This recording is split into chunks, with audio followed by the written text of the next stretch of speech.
Welcome to God and Country Biblical Exposition. For the past 2 weeks, conservatives and conservative pundits have been basking in the sunlight of the Mueller report. The report exonerated the president and refuted the unsubstantiated allegation that President Trump colluded with the Russians in the 2016 election. Additionally, the whole event exposed the fraudulent reporting of the left-leaning media. For 2 years, they've been pushing this Russian collusion story.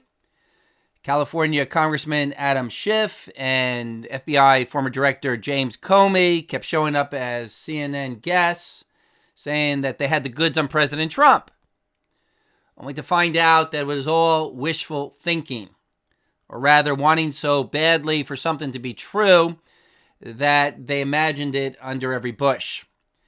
So this is a prime example of the hypocrisies of liars seared in their own conscience, as with a branding iron, 1 Timothy chapter 4. Now, of course, President Trump is no saint.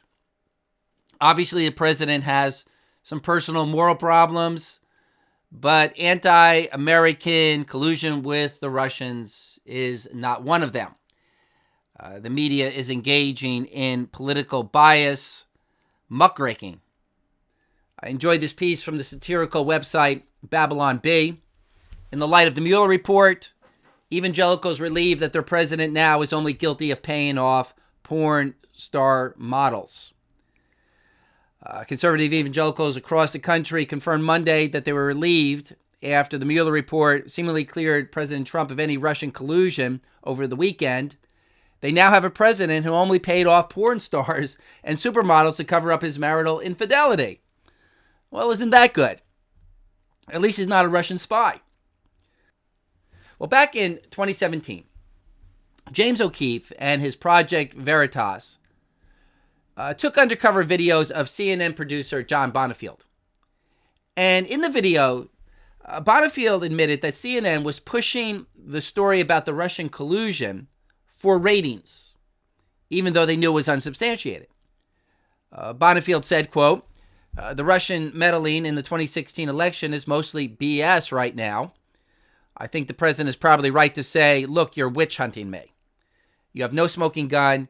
You have no real proof. Bonifield went on to say that after President Trump pulled out of the Paris Climate Accord, CNN covered it for a day and a half.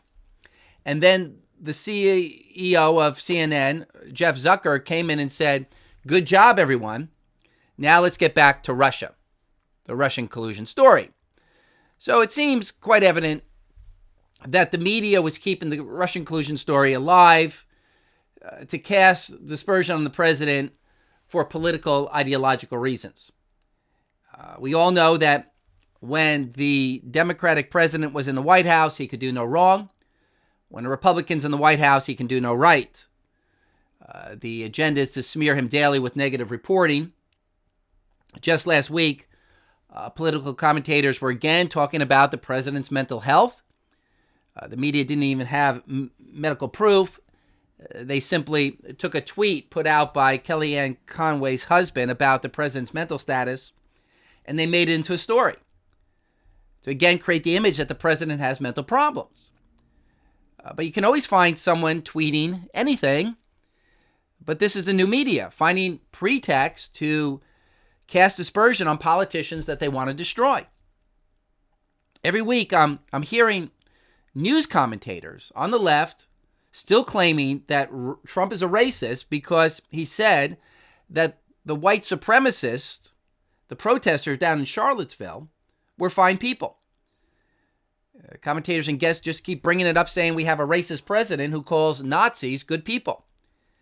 But it's a complete lie. A deliberate mischaracterization of what the president said. Even in this Real Clear Politic article, it's unmistakable from the transcript of the president's words that he first excluded the white supremacists, the protesters, and he called them bad people. And then said that there were good people on both sides of the debate regarding the taking down of the statue of Robert E. Lee. But it didn't matter to the media. They simply went with the phrase, fine people on both sides, to give the appearance that President Trump is a racist. Remember Mitt Romney keeping women in binders? This was in his second presidential debate when President-to-be candidate Romney was asked about equal pay for women. Romney said, "I had a chance to pull together a cabinet, and all of the applicants seemed to be men. I went to a number of women groups and said, 'Can you help us find folks?' And they brought us whole binders full of women."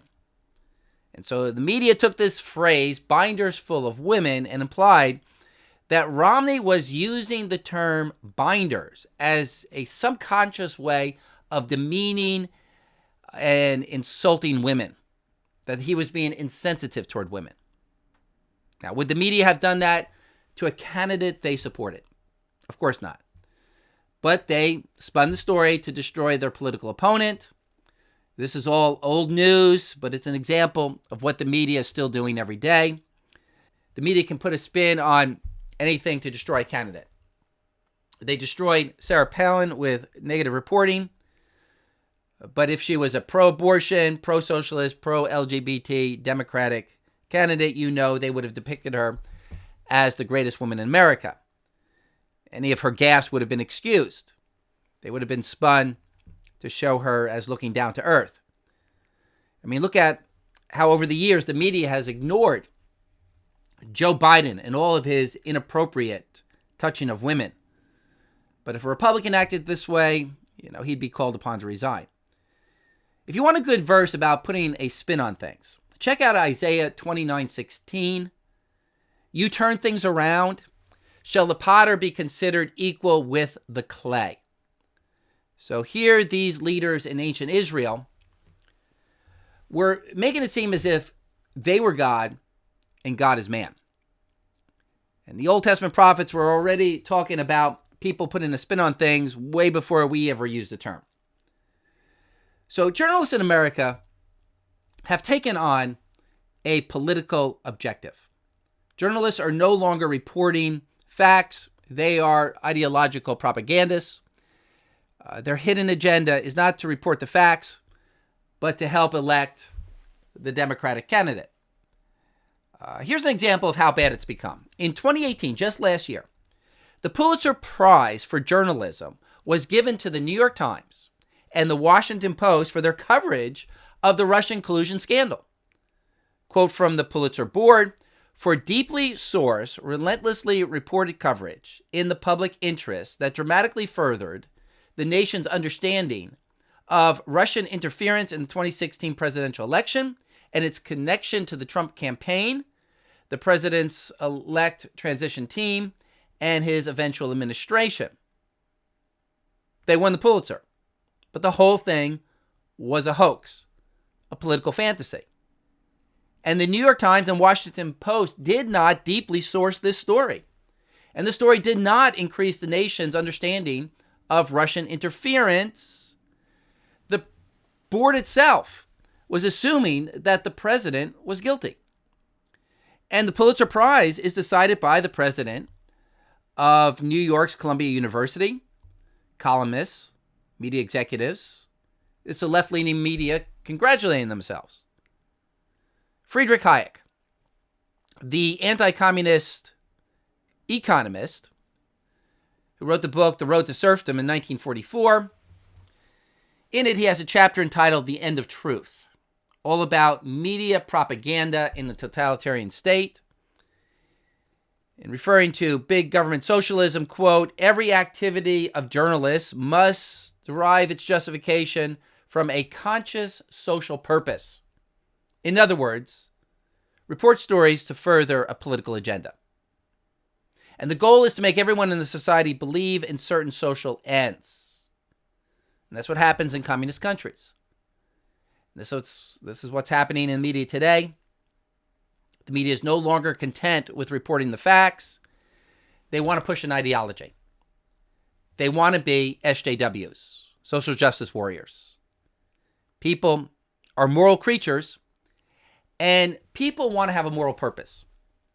And journalists, therefore, want to push their worldview in their journalism. Just last week, Mark Levin in his program was addressing this. He has a new book coming out. And in it, he has a chapter explaining that he's recently come to understand or discover that in journalist schools, particularly professors at NYU, are teaching the students, the journalist students, not to just report the news, but to become social activists. So if you are not a social activist as a journalist, you are being immoral as a journalist. It used to be that to be a moral journalist, you would just report the facts, but that's history now.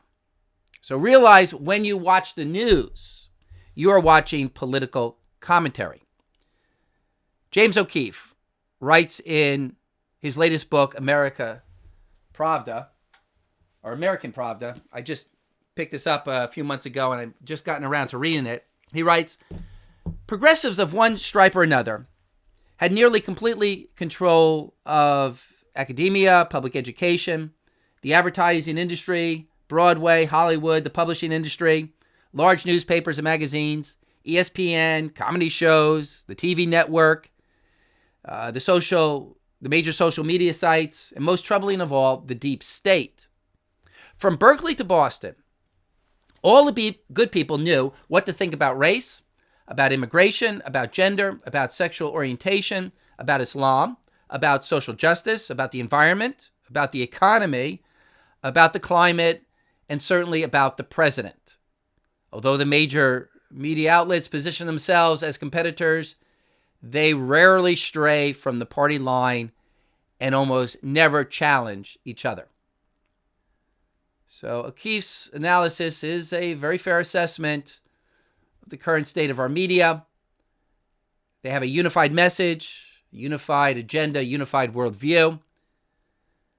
Now, a fair question to ask here is why?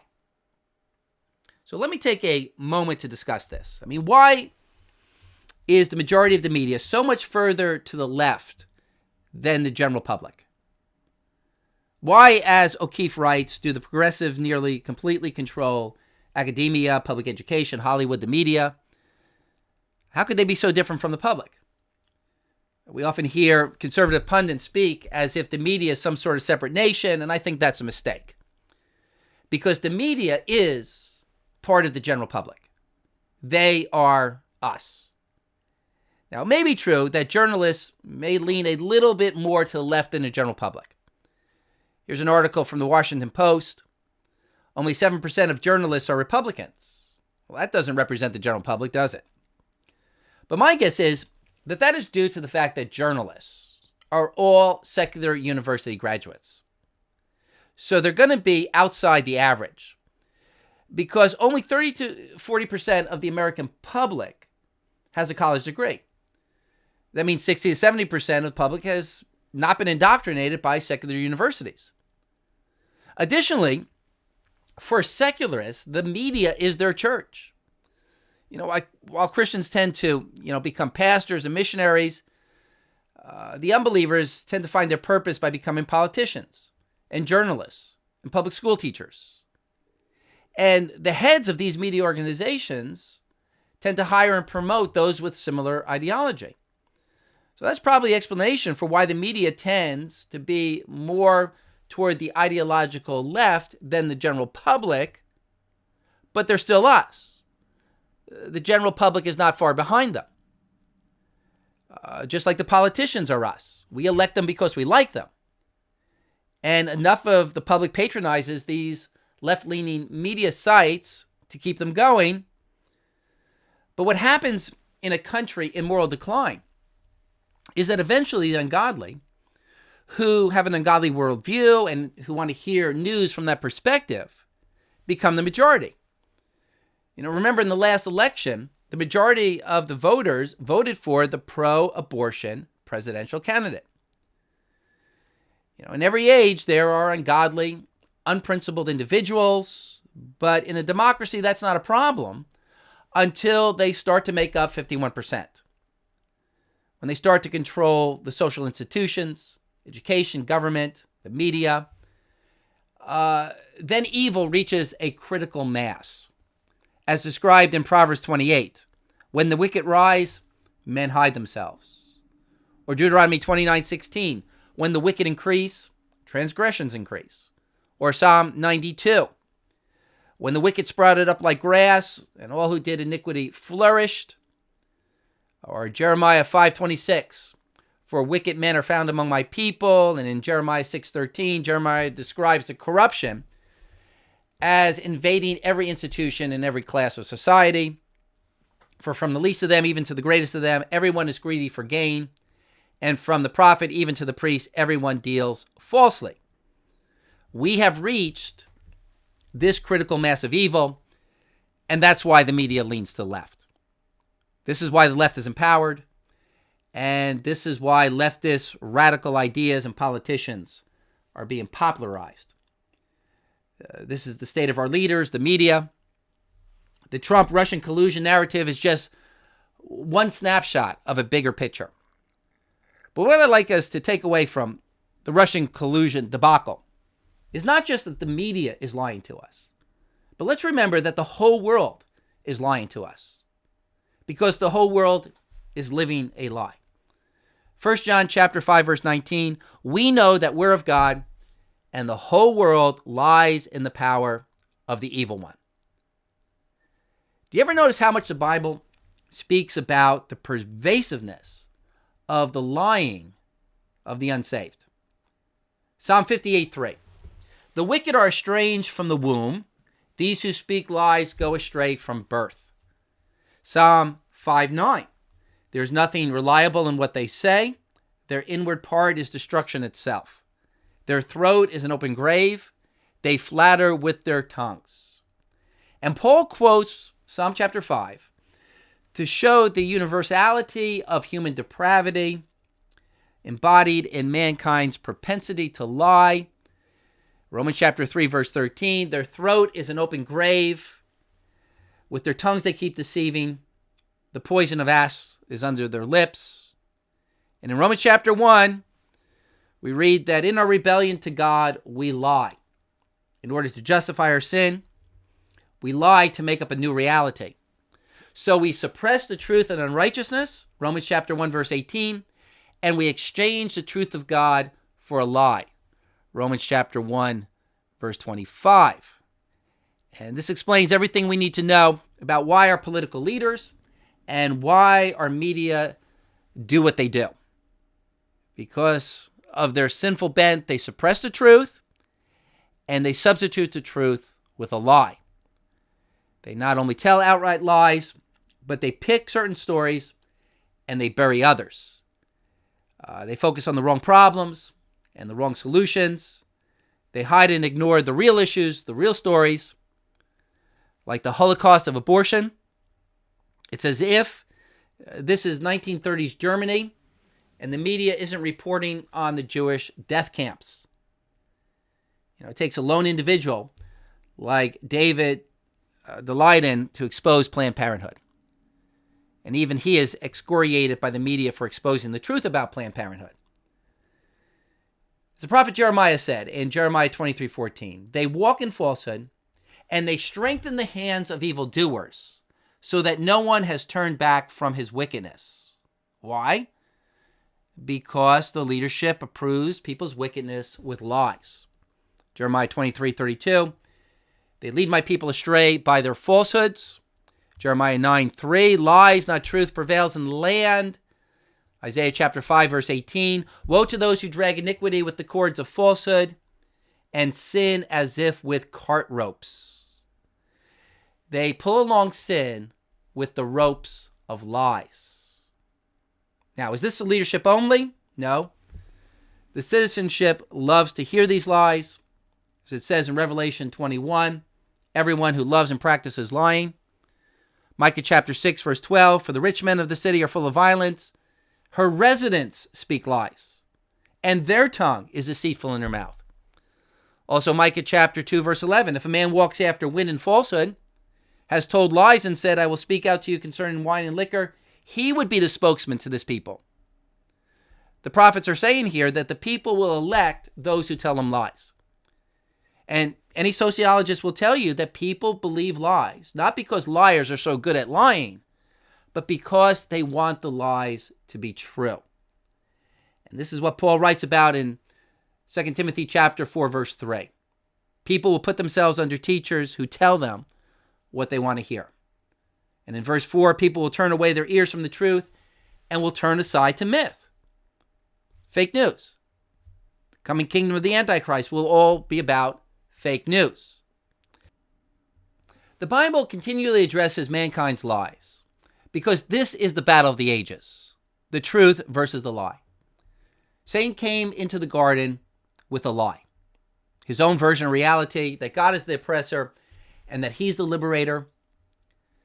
John chapter 8, verse 44, he, Satan, does not stand in truth because there's no truth in him.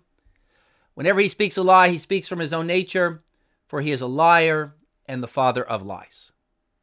And if this is Satan's position or his nature, what does that say about man?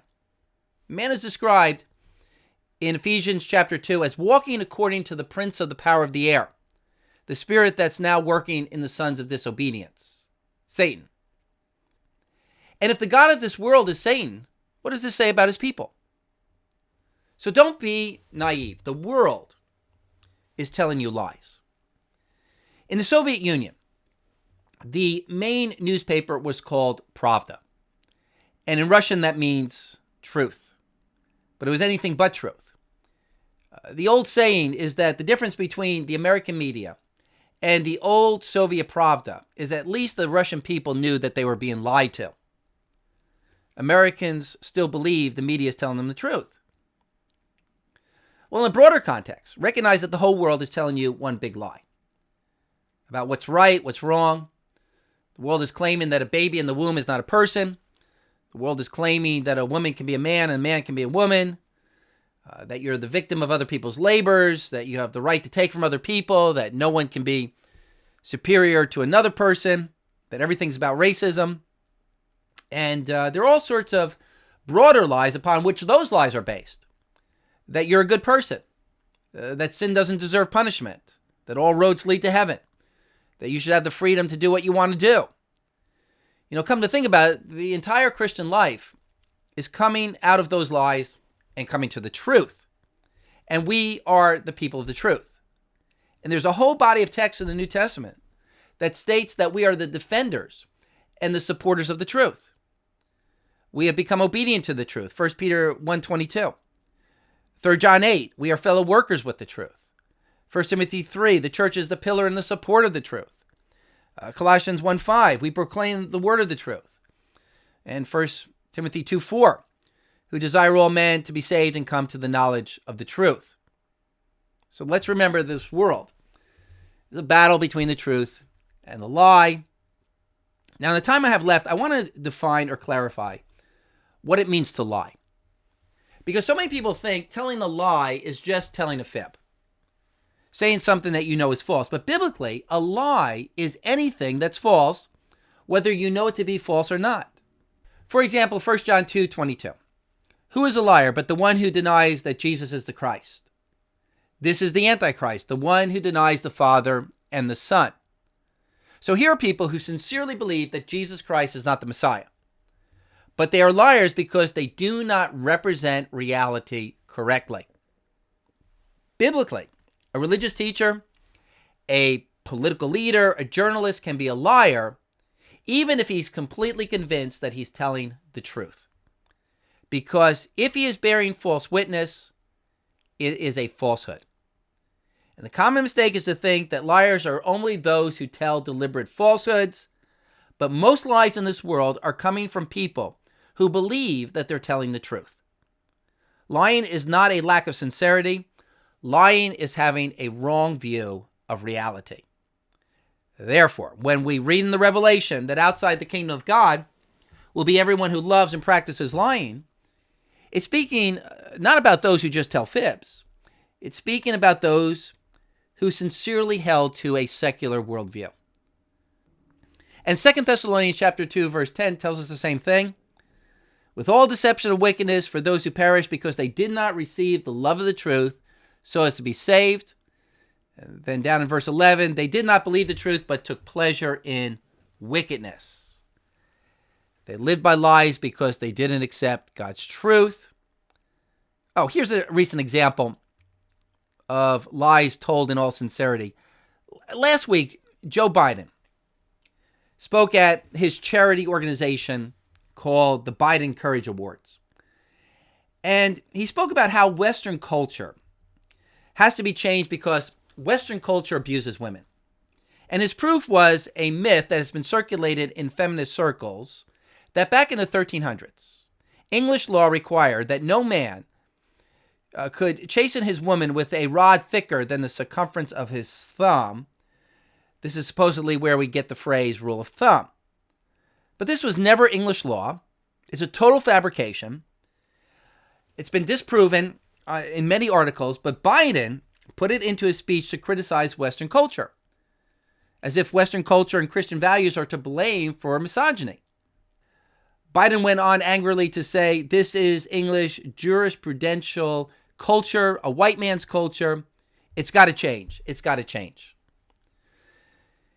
It would be just like Biden, to believe everything he reads on the internet because he's not known to be an intellectual titan. But here he's believing and promoting a lie because he wants to believe that lie is true. He's interpreting the facts or compiling the facts that fit his worldview.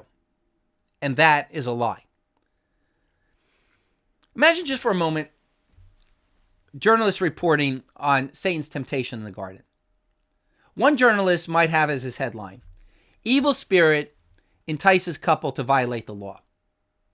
Another journalist might make the headline, "Lucifer offers freedom and education to oppressed couple in Eden."